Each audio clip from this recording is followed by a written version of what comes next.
कक्षा 10 UP board परीक्षा 2023 का हिंदी का प्रश्न पत्र। आप पूरा प्रश्न पत्र देखिए। एग्जाम 2023 में 100 में से 90 प्लस मार्क्स लाइए। हम आपको एक ऐसा तरीका बताते हैं। तो जो 2023 में आपका कक्षा 10 में हिंदी का पेपर होगा, उसमें 2 खंड होंगे। एक होगा खंड आ और एक होगा खंड बा। खंड आ में 20 प्रश्न होंगे और 20 प्रश्न बहुविकल्पी होंगे। हर प्रश्न पर आपको 1 नंबर मिलेगा।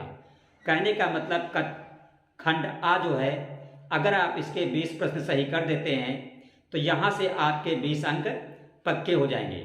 और आपको करना क्या होगा, उसमें आपको सीट मिलेगी। वहाँ पे आपको हर क्वेश्चन के लिए 4 सर्कल बने होंगे। सही आंसर को उसी सर्कल में आपको फिल कर देना है। और खंड आ से जो क्वेश्चन आएंगे 20, तो उसमें से जो 10 क्वेश्चन होंगे वो आपके गद्य और पद्य पर आधारित होंगे, और जो 10 क्वेश्चन होंगे वो आपके व्याकरण पर आधारित होंगे। जैसे अलंकार पे क्वेश्चन हो सकता है, और आपका शब्द रूप पे हो सकता है, समास पे हो सकता है, लकार पे हो सकता है। कहने का मतलब कि 10 प्रश्न व्याकरण पे होंगे और 10 प्रश्न गद्य और पद्य पर आधारित होंगे। खंड बा में सिर्फ 9 प्रश्न होंगे और वो सभी 9 प्रश्न वर्णनात्मक होंगे, और वहाँ से आपको 50 नंबर मिलेंगे। तो इस तरह हमने आपके लिए पूरा 70 नंबर का पेपर बनाया है। आप इसको आराम से हल कर लीजिए। 30 नंबर आपके स्कूल से मिलते हैं, और इस तरह आप अच्छी से तैयारी करके 90 प्लस मार्क अच्छे तरीके से ला सकते हैं। हम पिछले कई वर्षों से यूपी बोर्ड परीक्षा 2023 का पेपर बच्चों को बताते रहे हैं, और 99% उनका फंसता रहा है। इस बार फर्स्ट टाइम हम आपके लिए यूट्यूब पर 2023 यूपी बोर्ड परीक्षा हिंदी का पेपर प्रकाशित कर रहे हैं। आप इसे विश्वास के साथ तैयार कीजिए। हमने लिखा हुआ है वंस ट्रस्ट ऑलवेज ट्रस्ट। एक बार सिर्फ आप विश्वास कीजिए, आपका क्वेश्चन पेपर इस तरह फंसेगा कि फिर हमें वंस ट्रस्ट नहीं बोलना पड़ेगा, आप ऑलवेज ट्रस्ट करेंगे। तो इसके लिए हमने आपके लिए पूरा पेपर बना दिया है। यहाँ पे हमने लिखा भी है खंड आ से 20 बहुविकल्पीय प्रश्न, जिसमें आपको मिलेंगे 20 अंक। खंड बा से 9 वर्णनात्मक प्रश्न, जिसमें आपको मिलेंगे 50 अंक। और इस तरह आपके 70 अंक जो है यहाँ से कंप्लीट हो जाते हैं। 90 प्लस बड़े आराम से ला सकते हैं। अब हम शुरू करते हैं इसका खंड आ। और खंड आ का 1 से लेकर 20 क्वेश्चन तक जितने भी बहुविकल्पी हैं सभी आपके सामने करेंगे। फिर उसके बाद खंड बा के सभी 9 क्वेश्चन करेंगे। तो देखिएगा खंड आ। देखिए खंड आ में आपके 20 प्रश्न होंगे। हर प्रश्न 1 नंबर का होगा। 20 प्रश्न होंगे। खंड आ में आपके 20 प्रश्न होंगे। हर प्रश्न 1 नंबर का होगा। 20 प्रश्न सही होने पर आपके 20 नंबर पक्के हो जाएंगे। हर प्रश्न के लिए आपको 4 विकल्प दिए होंगे। जो विकल्प सही है उसी को आप टिक करना है। मीन्स अगर मान लो दूसरा विकल्प आपका सही है तो जो नंबर 2 पे सर्कल बना होगा उसको आपको फिल करना होगा, भरना होगा, जो आपको सीट वहाँ पे एग्जाम में मिलेगी। तो जैसे पहला क्वेश्चन आपका है, लिखा हुआ है रंगभूमि उपन्यास है। रंगभूमि उपन्यास है। 4 विकल्प दिए हैं। किसका है? प्रेमचंद का, कि जैनेन्द्र प्रसाद का, कि यशपाल का, कि धर्मवीर भारती का। तो जो रंगभूमि ये उपन्यास आपका है ये प्रेमचंद का है। पहला विकल्प सही है। तो जो आपके राउंड इस तरह गोले बने होंगे यहाँ पे, तो जो पहले नंबर पर होगा उसको आपको इस तरह पेंसिल से क्या करना है, फिल कर देना है। ठीक है। देखिए दूसरा है गद्य को कवियों की क्या कहा जाता है। तो गद्य को जो है कवियों की कसौटी कहा जाता है। तो इसका तीसरा जो विकल्प है ये आपका सही है। तो आपको पेपर में 1 2 3 4 ये 4 गोले दिए होंगे। तीसरा सही है। तो तीसरे वाले को पेंसिल से आपको इस तरह फिल कर देना है। देखिए जो प्रश्न संख्या 3 आपके लिखी हुई है, तो लिखा हुआ है आपके सामने, कुछ बिखरे पन्ने किस विधा की रचना है। तो इसका आंसर जो है वो आपका है निबंध संग्रह। कुछ बिखरे पन्ने जो है किस विधा की रचना है, निबंध संग्रह की। चौथा जो आपका क्वेश्चन है, लिखा हुआ है निम्न में कौन शुक्ल युग की पत्रिका है। निम्न में से कौन शुक्ल युग की पत्रिका है। लिखा है हंस, चांद, विशाल, भारत और छाया। तो आपकी जो ये हंस है ये आपके शुक्ल युग की पत्रिका है। तो दूसरा विकल्प आपके, पहला विकल्प आपका सही है। प्रश्न संख्या जो 5 है उसमें लिखा है उसने कहा था किस विधा की रचना है। उपन्यास की, कि कहानी की, कि यात्रा वृत्तांत की, कि आलोचना की। तो उसने कहा था ये किसकी रचना है, किस विधा की, कहानी की। ठीक, अब हम देखेंगे प्रश्न संख्या 6। देखिए प्रश्न संख्या 6 आपकी लिखी है तारा सप्तक के संपादक। तारा सप्तक के संपादक का नाम बताना है। तो नंबर 1 पे है Nirala, number 2 Mahadevi Verma, number 3 Agyeya, number 4 Shyam Narayan. तो इसका जो तीसरा विकल्प है अज्ञे, ये आपका सही विकल्प है। क्वेश्चन नंबर 7 में देखिएगा, रीतिकाल का अन्य नाम है। रीतिकाल का दूसरा नाम क्या है। तो रीतिकाल का जो दूसरा नाम है वो श्रृंगार काल है। तो 7वें का आपका दूसरा विकल्प जो है वो सही है। प्रश्न संख्या 8 में देखिएगा, लिखा है भारत भारती के रचनाकार हैं। आपको ये बताना है कि भारत भारती के रचनाकार कौन है। तो भारत भारती के रचनाकार मैथिली शरण गुप्त हैं। तो चौथा वाला विकल्प आपका सही है। प्रश्न संख्या 9 आपकी है, महादेवी वर्मा का गीत संग्रह है। आपको बताना है जो 4 विकल्प दिए हैं इनमें कौन सा महादेवी वर्मा का गीत संग्रह है। एक है यामा, एक है सामधेनी, एक है पल्लव और एक है राम की सत्य पूजा। तो इसमें जो यामा है ये वाला आपका सही है। देखिए प्रश्न संख्या 10 आपकी लिखी हुई है, लिखा है परशुराम की प्रतीक्षा के लेखक का नाम बताना है। अज्ञे, दिनकर, नगेन और हजारी प्रसाद द्विवेदी। तो इसमें जो दिनकर लिखा हुआ है ये दूसरा विकल्प आपका सही है। तो ये जो 10 प्रश्न हैं इसमें से 5 गद्य के, 5 पद्य के। एक प्रश्न संख्या 1 से लेके प्रश्न संख्या 10 तक आपके गद्य और पद्य से आती है। अब प्रश्न संख्या 11 से 20 तक जो हम बताएंगे वो आपकी व्याकरण पर आधारित है। प्रश्न संख्या 11 से 20 तक आपके आधारित है व्याकरण पे। तो पहला जो प्रश्न संख्या 11 आपकी है उसमें लिखा हुआ है चर और अचर में कौन सा समास है। आपको बताना है चर और अचर में कौन सा समास है।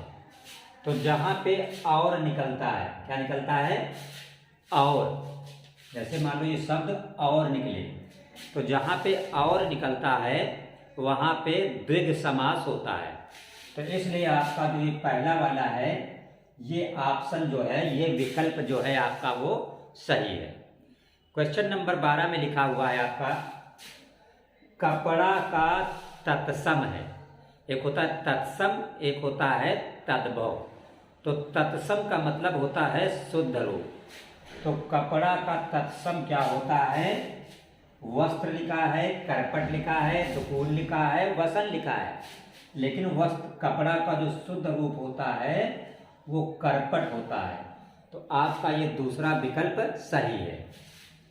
क्वेश्चन नंबर 13 लिखा हुआ है पेड़, तरु, द्रुम।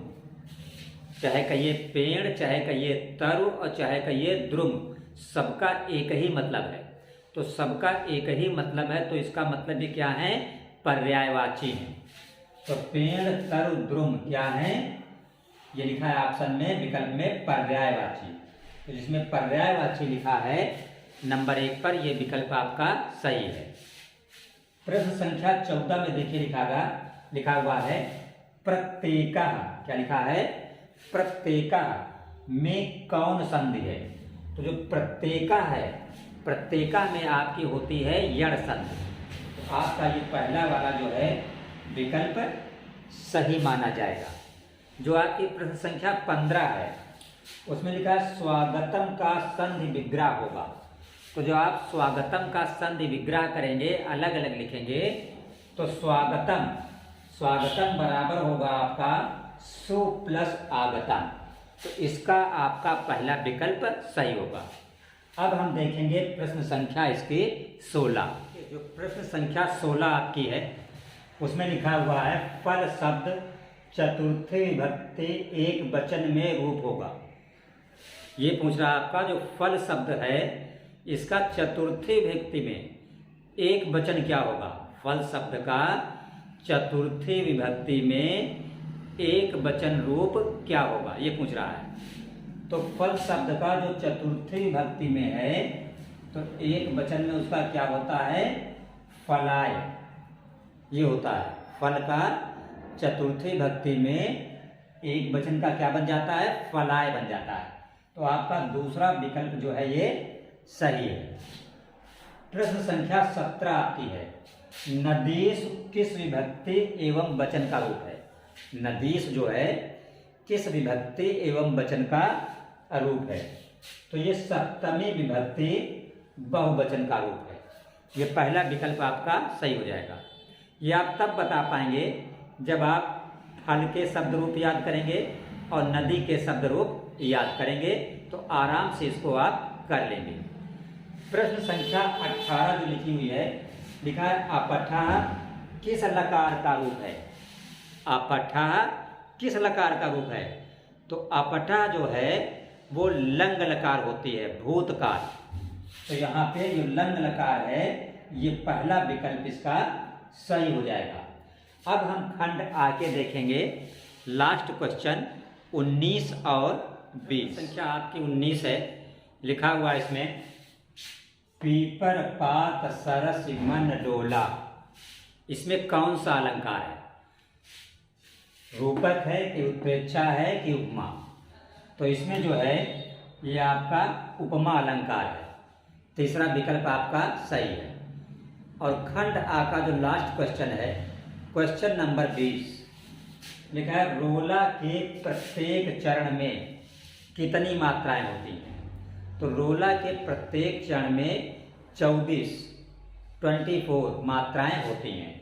तो इसका जो 24 है ये सही है, चौथा विकल्प सही है। चलिए अब देखते हैं खंड बा, जो आपका होगा 50 नंबर का। देखिए खंड संख्या बा जो है इसमें प्रश्न 21 से लेके प्रश्न संख्या 30 तक होंगे और ये खंड आपका 50 नंबर का होगा, क्योंकि खंड आ जो पहला है बहुविकल्पी प्रश्न वाला वो 20 नंबर का था। तो 50, 20, 70 नंबर आपके हो जाएंगे। 30 नंबर का स्कूल से होता है, 70 + 30 बराबर पूरे 100 हो गए। तो खंड बा जो है इसका प्रश्न 21 से शुरू होता है और प्रश्न संख्या 21 जो है वो गद्य पर आधारित होती है। आपके गद्य में सिलेबस में करीब 9 लेसन हैं, तो उन्हीं किसी लेसन में से आपको गद्यांश दिया जाएगा और आपको 2 गद्यांश दिए होंगे। प्रश्न संख्या 21 में खंड का और खा करके 2 प्रश्न दिए होंगे और 2 गद्यांश में से सिर्फ आपको एक गद्यांश हल करना होगा और उस गद्यांश के नीचे 3 प्रश्न लिखे होंगे। उन 3 प्रश्नों को का आपको उत्तर देना होगा। तो 3 प्रश्न के आपको 6 नंबर मिलेंगे, मीन्स हर प्रश्न का 2 नंबर। तो यहाँ पे देखिए हमने प्रश्न 21 का जो खंड का है वो गद्यांश यहाँ पे हमने लिखा है बोर्ड पर। तो देखिए क्या लिखा है यहाँ पर, देखिए लिखा है हम लोग कच्ची मिट्टी की मूर्ति के समान रहते हैं, जिसे जो जिस रूप का चाहे राक्षस बनावे चाहे देवता, ऐसे लोगों का साथ करना हमारे लिए बुरा है, जो हमसे अधिक दृढ़ संकल्प के हैं, क्योंकि हमें उनकी हर एक बात बिना विरोध के मान लेनी पड़ती है, पर ऐसे लोगों का साथ करना और बुरा है जो हमारी ही बात को ऊपर रखते हैं, क्योंकि ऐसी दशा में ना तो हमारे ऊपर कोई दबाव रहता है और ना हमारे लिए कोई सहारा रहता है। अब इस पैराग्राफ को पढ़ के आपको 3 प्रश्नों का उत्तर देना होगा। जैसे पहला प्रश्न है, उपरयुक्त पद्यांश का संदर्भ लिखिए। इस पूरे पद्यांश का संदर्भ का मतलब उस चीज को आप संक्षिप्त शार्ट में लिखें। दूसरा प्रश्न है, रेखांकित अंश की व्याख्या कीजिए। तो इसमें रेखांकित अंश कहाँ से है? ये टोटल रेखांकित है।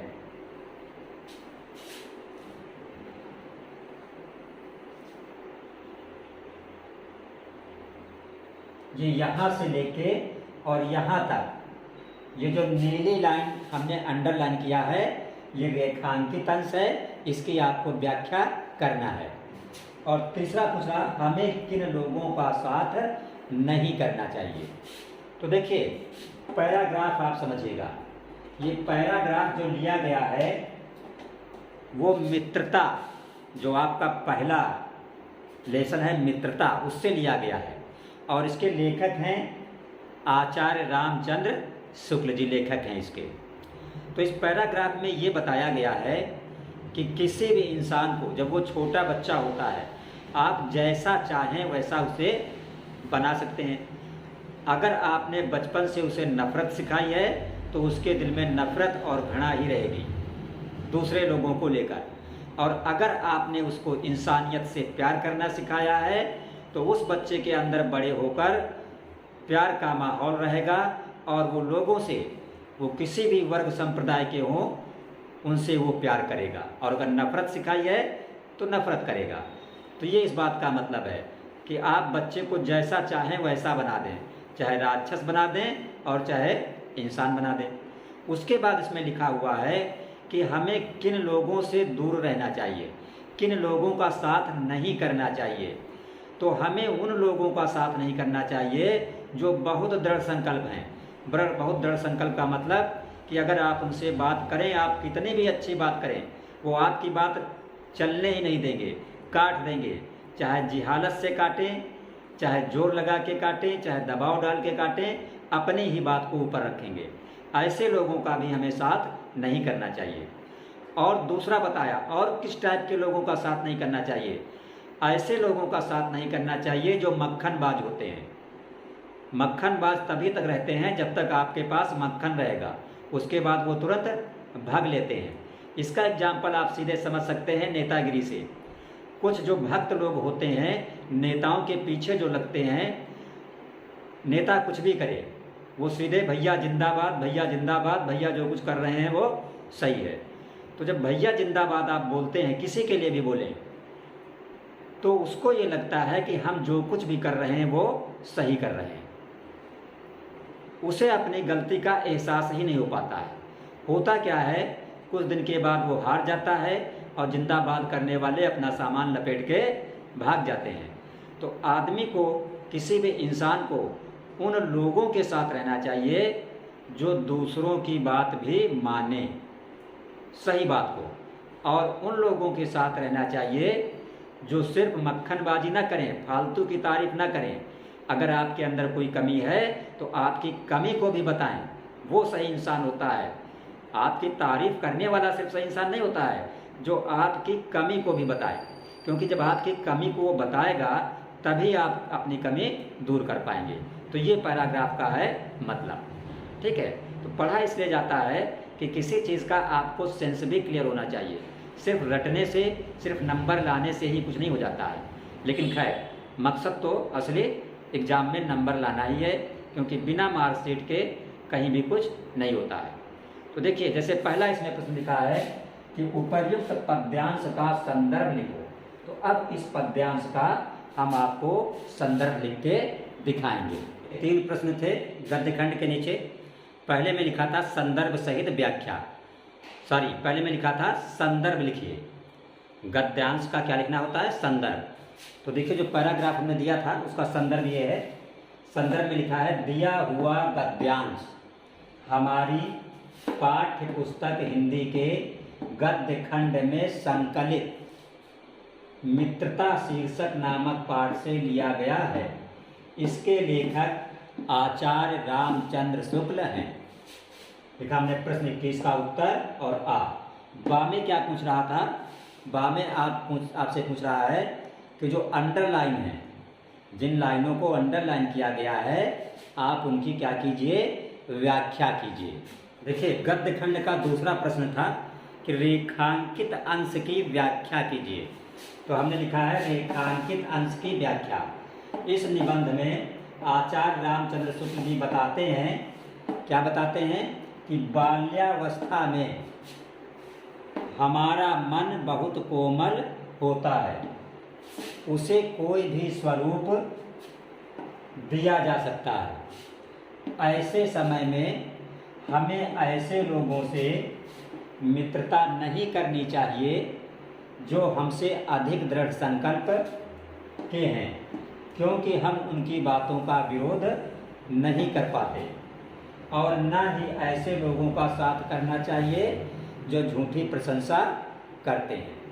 और इसी गद्य खंड में जो तीसरा प्रश्न था, वो तीसरा प्रश्न आपका ये था कि हमें किन लोगों का साथ नहीं करना चाहिए।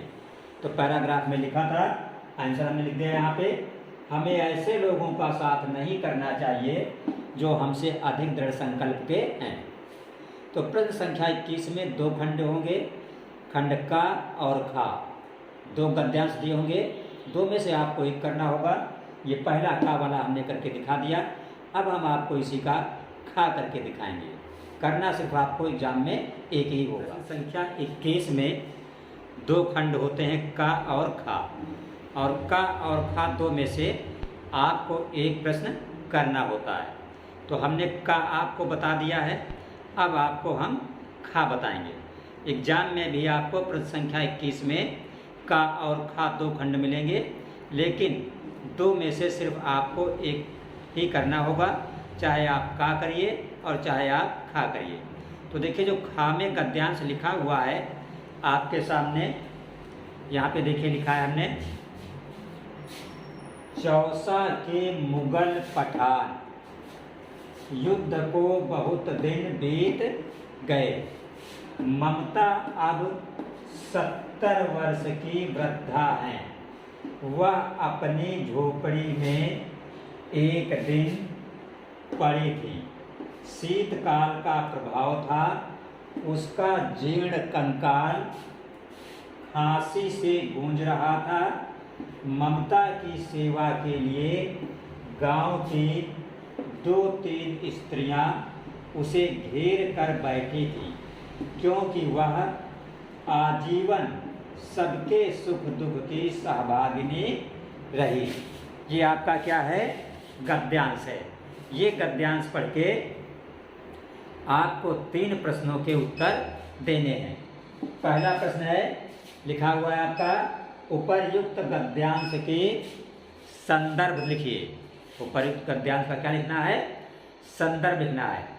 फिर जो दूसरा लिखा है, लिखा है रेखांकित अंश की व्याख्या करिए। तो रेखांकित अंश यहाँ से है, जहाँ से ये नीले ब्लू पेन से अंडरलाइन है। ये देखिए अंडरलाइन यहाँ से है। ममता की सेवा के लिए गांव के 2-3 स्त्रियां उसे घेर कर बैठी थीं, क्योंकि वह आजीवन सबके सुख दुख की सहभागिनी रही। इसको जो है ब्लू पेन से अंडरलाइन किया गया है। तो इस अंडरलाइन पोर्शन की आपको व्याख्या करना है। और तीसरे में पूछा गया है कि चौसा के मुगल पठान युद्ध का वर्णन, इस गद्यांश में चौसा के मुगल पठान युद्ध का वर्णन क्यों किया गया है। 3 क्वेश्चन है, हर क्वेश्चन 2-2 नंबर का है, पूरे पैराग्राफ के 6 नंबर हैं। तो अब सबसे पहले हम संदर्भ लिखेंगे इस पैराग्राफ का, फिर ये जो रेखांकित भाग है इसकी व्याख्या करेंगे और फिर इस क्वेश्चन का आंसर देंगे। तो सबसे पहले देखिएगा इसका संदर्भ। देखिए पहला प्रश्न ये था कि हमें संदर्भ लिखना था। तो जो पैराग्राफ आपका लिखा था अभी हमने, वो किससे लिया गया है? ममता नामक शीर्षक से। जो आपकी बुक में ममता नामक पाठ है उससे लिया गया है और उसके लेखक जो हैं वो जयशंकर प्रसाद हैं। तो यहाँ पे संदर्भ में लिखा हुआ है कि दिया हुआ गद्यांश हमारी पाठ्य पुस्तक हिंदी के ममता नामक पाठ से लिया गया है। इसके लेखक जयशंकर प्रसाद हैं। फिर आपको रेखांकित अंश की व्याख्या करना था। तो व्याख्या में लिखी है, ममता मृत्युशैया पर लेटी थी।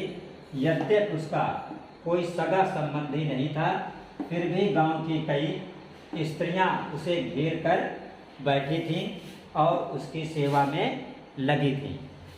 क्यों लगी थीं? क्योंकि जीवन भर उसने लोगों के सुख दुख में साथ दिया था। ममता का अपना कोई नहीं था, लेकिन फिर भी गांव की स्त्रियां उसे घेर कर बैठी थीं, क्योंकि जिंदगी भर ममता लोगों के सुख दुख में शामिल रही थी। तीसरा क्वेश्चन ये है कि इस पैराग्राफ में चौसा के मुगल पठान युद्ध का वर्णन क्यों किया गया है? तो मुगल पठान युद्ध का वर्णन इसलिए किया गया है कि युद्ध के वक्त जो मुगल सम्राट हुमायूं था वो ममता की झोपड़ी में रुका था। जाते वक्त उसने अपने आदमी से कहा था कि इस स्त्री का घर बनवा देना, लेकिन युद्ध बीत जाने के बाद कई साल बीत जाने के बाद भी ममता का घर नहीं बना। तो वही आंसर लिखा है कि चौसा के मुगल पठान युद्ध में मुगल सम्राट हुमायूं ने ममता की झोपड़ी में शरण ली थी। मीन्स ममता की झोपड़ी में रुका था। जाते समय उसने अपने आदमी मिर्जा, उसका नाम मिर्जा था, मिर्जा से कहा था कि मिर्जा इस स्त्री का घर बनवा देना, किंतु ममता का घर आज तक नहीं बना। तो इस तरह क्वेश्चन नंबर 21 आपका कंप्लीट हुआ, जिसमें 2 खंड थे का और खा। पेपर में सिर्फ आपको एक करना होगा। अब हम देखते हैं इसका क्वेश्चन नंबर 22। प्रश्न संख्या 22 आपकी जो है वो आधारित है पद्य पर, पद्यांश पर, मीन्स कविता पर। तो प्रश्न संख्या 22 में भी आपके 2 खंड होंगे का और खा, और प्रत्येक खंड 6 नंबर का होगा, लेकिन आपको का और खा में से सिर्फ एक खंड करना होगा। तो देखिए खंड का पहले हमने आपके सामने लिखा है, यहाँ पे स्क्रीन पर लिखा हुआ है आपका, बैठ माता के आंगन में नाता भाई बहन का, मुझसे उसकी प्रसव वेदना, वही लाल है माई का। अब यहाँ से देखिए रेखांकित है, ये ब्लैक अंडरलाइन है, तो ये हिस्सा रेखांकित है।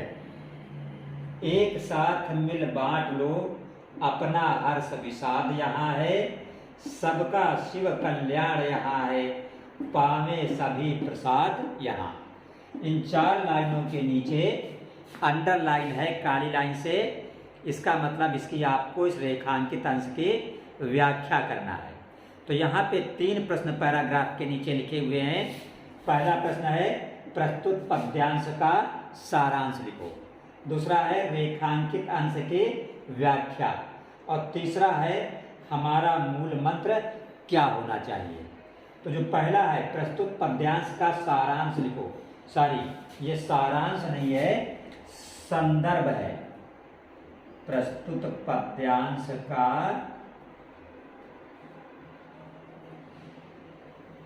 संदर्भ लिखो। तो देखिए हमने संदर्भ लिखा हुआ है यहाँ पे, खंड आ का उत्तर हमने हेडिंग डाली संदर्भ। तो संदर्भ में क्या लिखा हुआ है? प्रस्तुत पद्यांश मैथिली शरण गुप्त द्वारा रचित भारत माता का मंदिरिया, यह कविता का शीर्षक है, भारत माता का मंदिरिया से लिया गया है। अब हम बा का उत्तर लिखेंगे। लिखा है रेखांकित अंश की व्याख्या कीजिए। तो रेखांकित अंश कौन है? ये 4 लाइनें जो हैं इनकी व्याख्या करना है आपको। देखिए खंड का जो दूसरा प्रश्न है, आका प्रस्तुत पद्यांश का संदर्भ, हमने अभी आपको संदर्भ लिख के दिखाया था।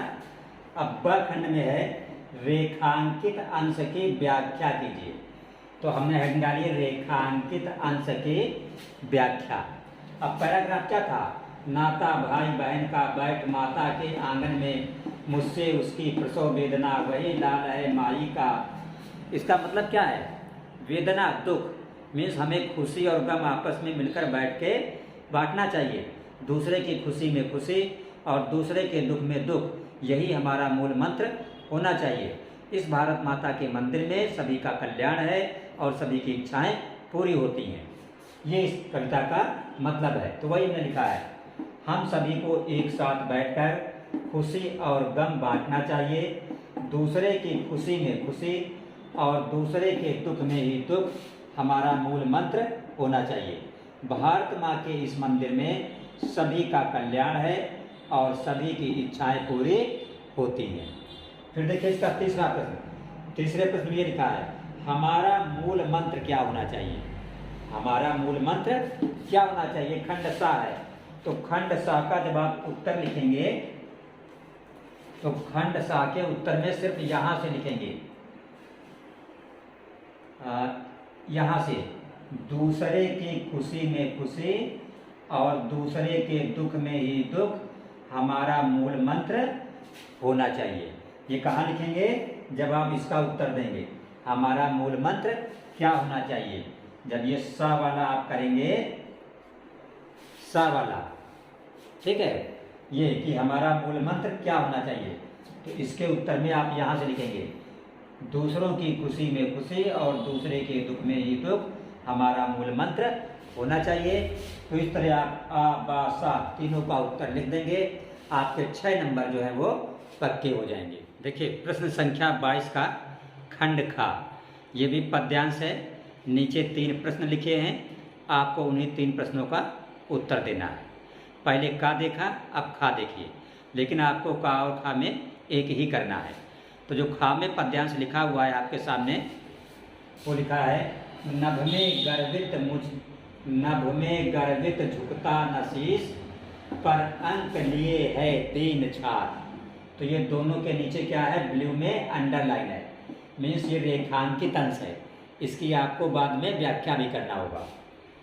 मन गल जाता नत विश्व देख, तन सह लेता है कुलिश भार, कितने मृदु कितने कठिन प्राण। ये आपका पद्यांश है। पहला प्रश्न है इसमें, प्रस्तुत पद्यांश का संदर्भ लिखो। तो हमने यहाँ पे संदर्भ लिखा हुआ है, लिखा है उत्तर आ संदर्भ। संदर्भ में लिखा जाता है वो गद्यांश जिस कविता से लिया जाता है और उसके रचयिता का नाम लिखा जाता है। तो हमने लिखा प्रस्तुत पद्यांश महादेवी वर्मा द्वारा रचित हिमालय नामक कविता से लिया गया है। अब खंड बा का उत्तर देंगे। इसमें लिखा है रेखांकित अंश की व्याख्या। तो हम ये जो 2 लाइनें हैं इनकी हम क्या लिखेंगे? व्याख्या लिखेंगे। लिखा है, नभ में गर्वित झुकता नशीस, मीन्स स्वाभिमान से भरा हुआ, सम्मान से भरा हुआ सर, स्वाभिमान से भरा हुआ जो सिर होता है वो कभी झुकता नहीं है, पर अंक लिए हैं 3 छात्र। इसकी हम व्याख्या करें। देखिए इसका बा खंड जो है, बा में लिखा है रेखांकित अंश की व्याख्या कीजिए। तो रेखांकित अंश कौन सा है? जो ऊपर की 2 लाइनें हैं, नभ में गर्वित झुकता नशीस, पर अंक लिए है 3 छात्र। इसका मतलब है कि हिमालय का सर कभी झुकता नहीं है, स्वाभिमान रहता है उसके अंदर, लेकिन फिर भी वो दीन को देखकर, गरीब को देखकर, दुखियों को देखकर द्रवीभूत होकर लोगों को फल प्रदान करता है नदी के रूप में। तो लिखा हुआ है, स्वाभिमान से आकाश को छूने वाला तेरा मस्तक कभी झुकता नहीं, फिर भी तेरा हृदय इतना उदार है कि तू अपनी गोद में तुच्छ धूल के कण को भी समेटे है। संसार को अपने चरणों में झुका देखकर तेरा कोमल हृदय द्रवीभूत होकर नदी के रूप में प्रवाहित होने लगता है। अब जो इसका स में लिखा है ये वाला, इसका आंसर देंगे, हिमालय को कौन कौन उपमा दी गई है। देखिए इसका तीसरा प्रश्न है, सा में यहाँ पे पूछ रहा है हिमालय को कौन कौन सी उपमा दी गई है। तो इसका आंसर यहाँ पे लिखा हुआ है, हिमालय को आकाश को छूने वाला एवं उदार हृदय का बताया गया। देखिए प्रश्न संख्या 23, क्वेश्चन नंबर 23 से आपके संस्कृत का गद्यांश होगा और 2 गद्यांश दिए होंगे, 2 में से आपको 1 करना होगा और 4 नंबर का होगा। लिखा हुआ है यहाँ पे 1 + 3 = 4। 1 नंबर संदर्भ का होगा और 3 नंबर मिलेगा आप उसका जब हिंदी में अनुवाद कर देंगे। तो यहाँ पे देखिए हमने एक गद्यांश आपके सामने लिखा हुआ है। गद्यांश लिखा है, ऐसा नगरी भारतीय संस्कृते संस्कृत भाषायाश्च केंद्र स्थलम अस्ति। यह नगरी भारतीय संस्कृति और संस्कृत भाषा का केंद्र स्थल है। इत एव संस्कृत वाङ्मयश्च संस्कृतेश्च आलोका सर्वत्र प्रसृता। यहाँ से संस्कृत भाषा का प्रकाश ज्ञान हर जगह प्रसृता का मतलब फैला हुआ है।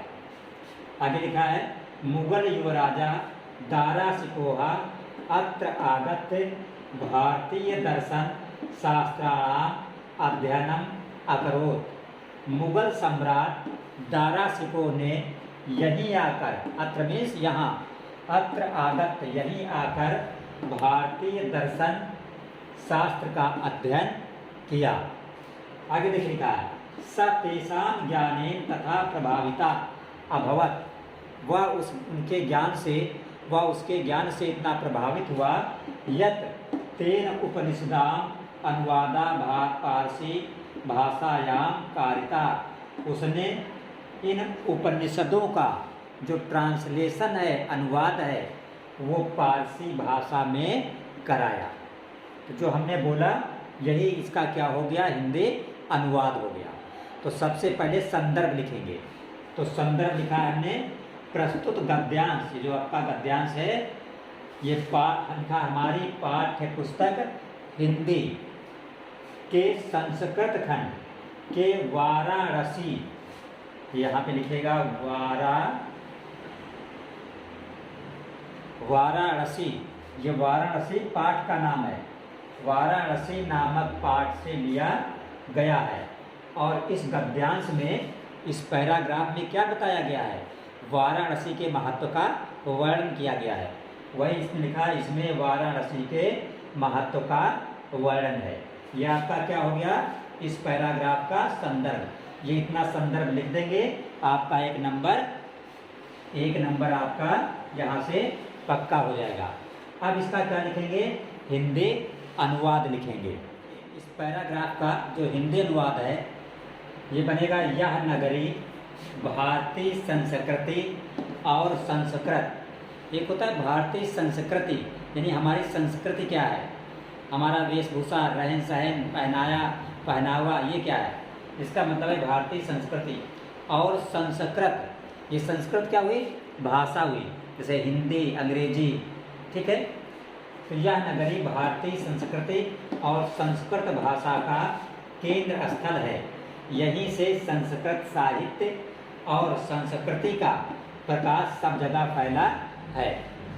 आगे लिखा हुआ है, मुगल युवराज दारा शिकोह ने यहाँ आकर भारतीय दर्शन शास्त्रों का अध्ययन किया था।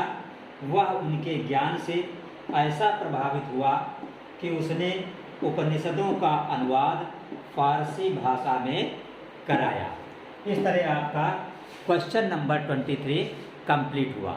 अब हम देखेंगे क्वेश्चन नंबर 24। देखिए प्रश्न संख्या 23 का दूसरा गद्यांश करना सिर्फ आपको एग्जाम में एक ही होगा, लेकिन 2 दिए होंगे, 2 में से आपको 1 करना होगा। तो पहला हम बता चुके हैं, अब दूसरा गद्यांश देखिएगा।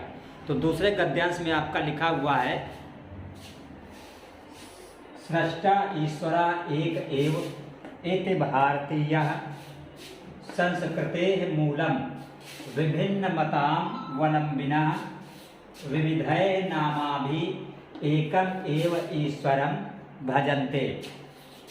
अग्नि, इंद्र, कृष्ण, करीमा, रामा, रहीमा, जिना, बुद्धा, अल्लाह इत्यादि नामानि एकस्य एव परमात्मना सन्ति तम् ईश्वरं जनाः गुरु इत्यपि मन्यते। अतः सर्वेषां मतानां समभावः अस्माकं संस्कृते संदेशः। आपको सिर्फ इसका संदर्भ लिखना है और हिंदी अनुवाद लिखना है। तो देखिए इसका संदर्भ हमने लिखा है, प्रस्तुत गद्यांश हमारी पाठ्य पुस्तक हिंदी के संस्कृत खंड काव्य के कौन सा पाठ है, पाठ का नाम लिखा है भारतीय संस्कृति नामक पाठ से लिया गया है। इसमें भारतीय संस्कृति के संदेश का वर्णन है इस पैराग्राफ में।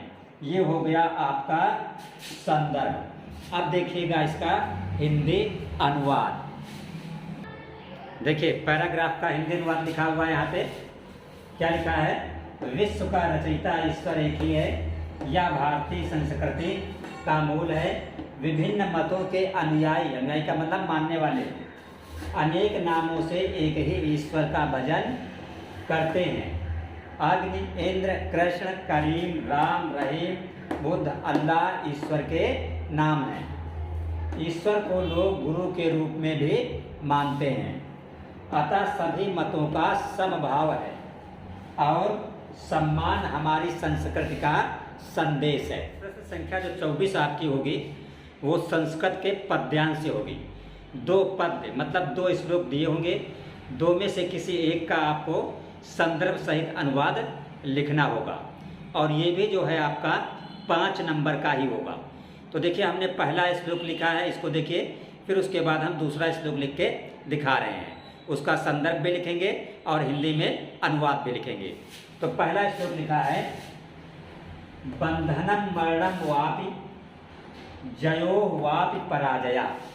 इसका मतलब चाहे कोई बंधा हुआ पड़ा हो और चाहे मरा हुआ पड़ा हो। किसके लिए? वीर के लिए, बहादुर के लिए। चाहे बहादुर इंसान बंधा हुआ पड़ा हो और चाहे मरणम का मतलब मरा हुआ पड़ा हो। वापि जयो वापि पराजया, चाहे उसकी जीत हो और चाहे उसकी पराजय का मतलब हार हो। उभयत्र, उभयत्र का मतलब कामन, दोनों ही स्थितियों में। समो वीरा, दोनों स्थितियों में वीर समान रहता है। चाहे उसकी वीर जीत हो, चाहे हार हो, चाहे वो बंधा हुआ हो, चाहे मरा हुआ हो। वीर भाव ही वीरता, हकीकत में जो बहादुरी का भाव होता है वही सच्ची बहादुरी है। तो संदर्भ में आपने क्या लिखा? संदर्भ में लिखा है, प्रस्तुत श्लोक हमारी पाठ्य पुस्तक हिंदी के संस्कृत खंड काव्य के वीरा वीरेण पूज्यते। ये क्या है? पाठ का नाम है। वीरा वीरेण पूज्यते नामक पाठ से अवतरित है, मीन्स लिया गया है। फिर जो अभी हम बता रहे थे आपको अनुवाद, वही यहाँ पे अनुवाद लिखा हुआ है कि बंधन हो अथवा मरण हो, जीत हो या हार हो, दोनों ही अवस्थाओं में वीर समान रहता है। वीर भाव ही वीरता है। किसी एक पद्यांश का आप संदर्भ और हिंदी अनुवाद लिख देंगे, 2 में से किसी एक का, तो आपके 2 + 3 = 5 अंक। ये 5 नंबर जो है ये आपके पक्के हो जाएंगे। अब देखिए आप दूसरा श्लोक देखिए। दूसरा पद्यांश लिखा हुआ है आपके सामने, लिखा है अपदो दूरगामी। अपदो, अपदो का मतलब पैर नहीं है, दूरगामी लेकिन फिर भी दूर तक जाता है। चा, चा का मतलब और। साक्षरो, स अक्षरो, अक्षर से युक्त है। न चा पंडिता, फिर भी पंडित नहीं है। यहाँ पे पंडित का मतलब ज्ञानी, विद्वान। अमुखा स्फुट वक्ता, स्फुट वक्ता स्पष्ट बोलने वाला है। अमुखा बिना मुख के, मुख न होते हुए भी स्पष्ट बोलने वाला है। च और यो जानात सो पंडिता, जो उसे जानता है वही पंडित है, मीन्स ज्ञानी है। तो संदर्भ में आपने क्या लिखा? प्रस्तुत श्लोक हमारी पाठ्य पुस्तक हिंदी में संकलित संस्कृत खंड के प्रबुद्धो ग्रामीणा, ये पाठ का नाम है। प्रबुद्धो ग्रामीणः नामक पाठ से अवतरित है, मीन्स लिया गया है। अनुवाद वही जो अभी हमने आपको पढ़ के बताया। तो अनुवाद यहाँ पे हमने लिख दिया है, बिना पैरों का है किंतु दूर तक जाता है, अक्षर युक्त है किंतु पंडित नहीं, मुख विहीन होने पर भी स्पष्ट बोलने वाला है, इसे जो जानता है वह पंडित है। या आप इसको ना देखो, ऐसे लिख दो जो लिखा है वहीं पे, फिर देखो एक बार क्या लिखोगे आप, लिखोगे बिना पैर के है फिर भी दूर जाता है, अक्षरों से युक्त है लेकिन फिर भी पंडित नहीं है, बिना मुख है लेकिन स्पष्ट बोलने वाला है, इसे जो जानता है वही पंडित है। देखिए प्रश्न संख्या 25। तो प्रश्न संख्या 25 में आपका क्या आता है, लिखा हुआ है अपने पठित खंड काव्य के आधार पर निम्न में से किसी एक प्रश्न का उत्तर दो। और ये प्रश्न संख्या 25 जो है इसके लिए आपको 3 नंबर मिलते हैं, 2 प्रश्न दिए होते हैं, 2 में से आपको एक करना होता है। और जो खंड काव्य है वो अलग अलग जिलों में अलग अलग चलता है। जैसे लखनऊ में जो चलता है वो जय सुभाष के नाम से चलता है, कहीं पे मुक्त दूत के नाम से चलता है, कहीं पे कर्ण चलता है, कहीं पे कर्मवीर भरत चलता है।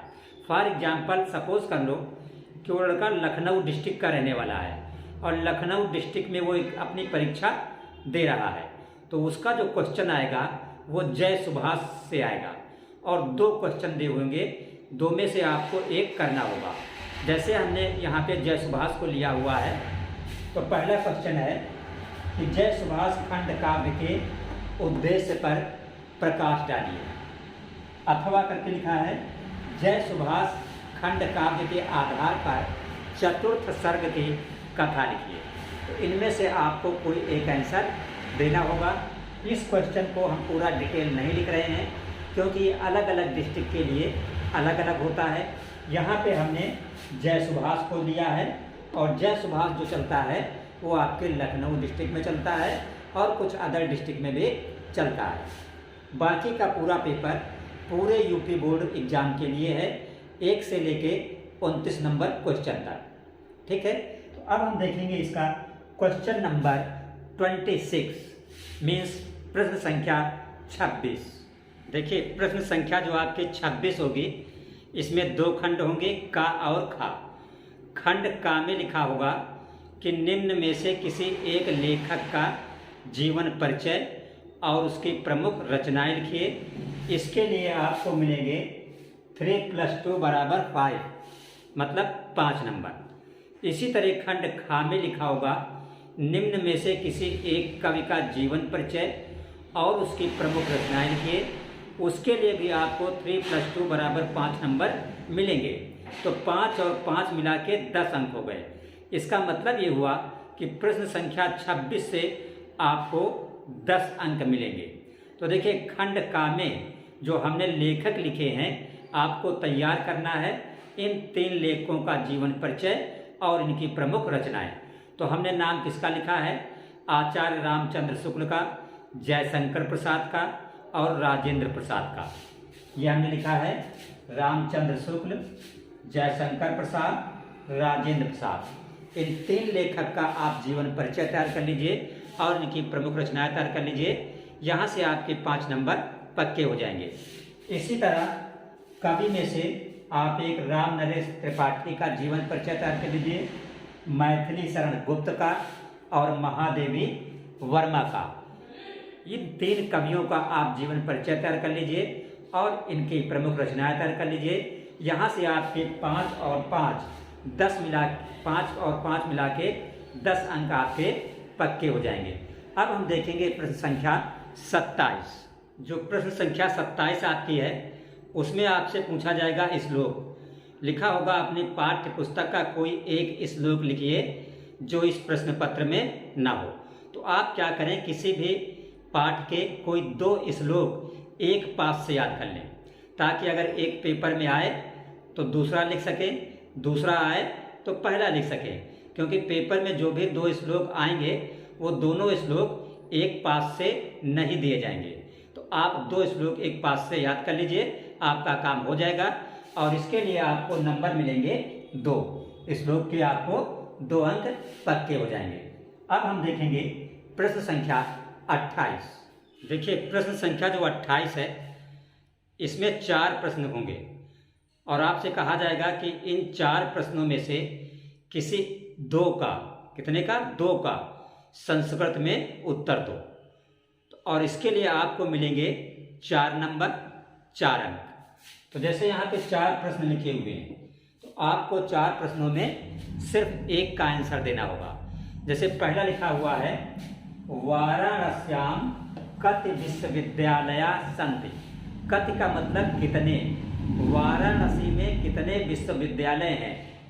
तो आपके पाठ में लिखा हुआ है कि वाराणसी में 3 विश्वविद्यालय हैं। तो जब आप इसका उत्तर लिखेंगे तो वाराणस्याम की जगह पर वाराणस्याम ही लिखेंगे, जैसा लिखा है वैसा लिखेंगे वाराणस्याम। और जहाँ पे एक कत लिखा हुआ है, कत की जगह पर आप त्रयः लिख देंगे। त्रयः का मतलब 3, बाकी सब उतार देंगे जैसा क्वेश्चन है उसी तरह। तो आंसर आपका बन जाएगा वाराणस्याम त्रयः विश्वविद्यालयः सन्ति। अब दूसरा प्रश्न देखिएगा। दूसरा लिखा है किम जित्वा मोक्षसे महीम।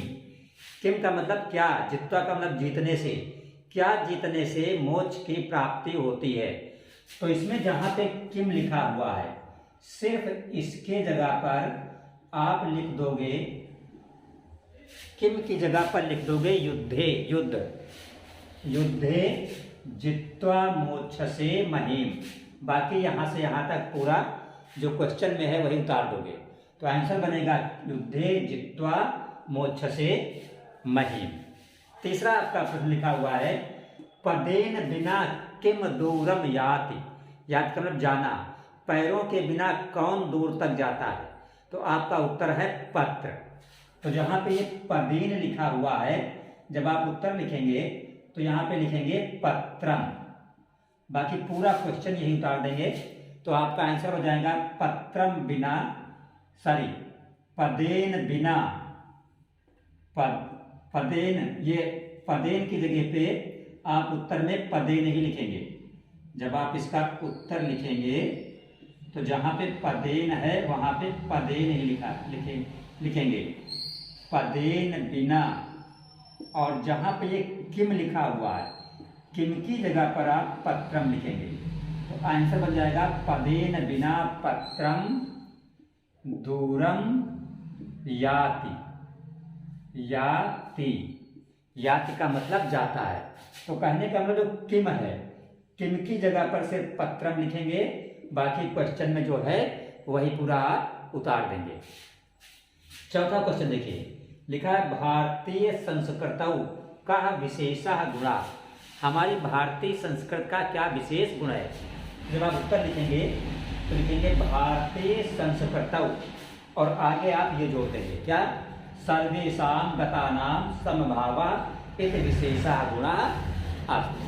तो इस प्रकार 4 प्रश्न होंगे प्रश्न संख्या 28 में। आपको सिर्फ 2 करने होंगे, 2 का सही जवाब आप लिख देंगे, आपके 4 नंबर पक्के हो जाएंगे। अब हम देखेंगे इसका लास्ट क्वेश्चन प्रश्न संख्या 29। और प्रश्न संख्या 29 से शुरू से करने से पहले आपसे रिक्वेस्ट कि चैनल को सब्सक्राइब करें, लाइक करें, शेयर करें और अपने दोस्तों को भी इसके विषय में बताएं। और चैनल सब्सक्राइब और लाइक करेंगे तो इससे जो है हमारा भी हौसला बढ़ेगा और हम आपके लिए अच्छे से अच्छे यूपी बोर्ड 2023 के लिए मॉडल पेपर बना सकेंगे। तो देखते हैं क्वेश्चन नंबर लास्ट 29। प्रश्न संख्या जो 29 है ये 9 अंक की होगी। इसमें आपको निबंध लिखना होगा, 4 निबंध दिए होंगे, 4 में से कोई एक लिखना होगा और इसके लिए आपको 9 अंक मिलेंगे। तो पहला निबंध हमने लिखा है स्वास्थ्य और शिक्षा, दूसरा है पर्यावरण प्रदूषण, तीसरा है वन महोत्सव और चौथा है साहित्य और समाज। तो यूपी बोर्ड परीक्षा 2023 के लिए आप यही 4 निबंध तैयार कर लें, आपका इनमें से कोई एक निबंध अवश्य फंस जाएगा। चैनल को सब्सक्राइब अवश्य करें, लाइक करें, शेयर करें